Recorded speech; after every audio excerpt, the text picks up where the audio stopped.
Bugün ben seni gördüm. Salam vermeyi istedim. Üzünü yana tuttum. Söyle, illerden beri kalbimizin bir duyup bir vurduğu illeri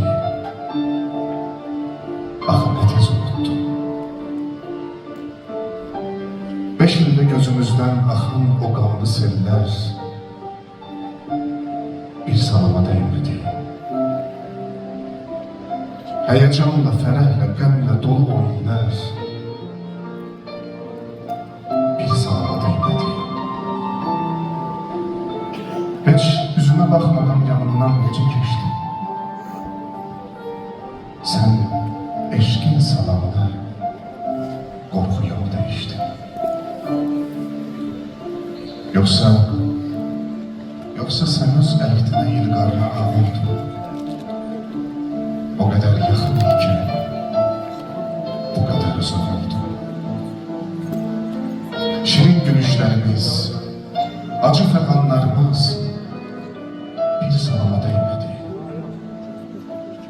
Kaygılı anlarımız, kaygısız anlarımız bir salama değmedi.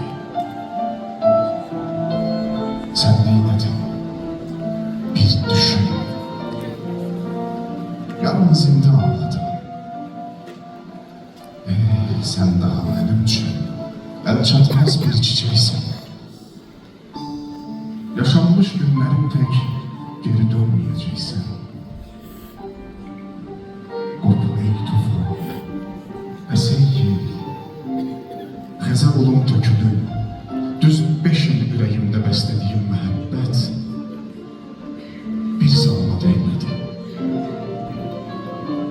Bir günlük həsrətime dözə bilməyən gülüm, bəs nə oldu bu həsrət?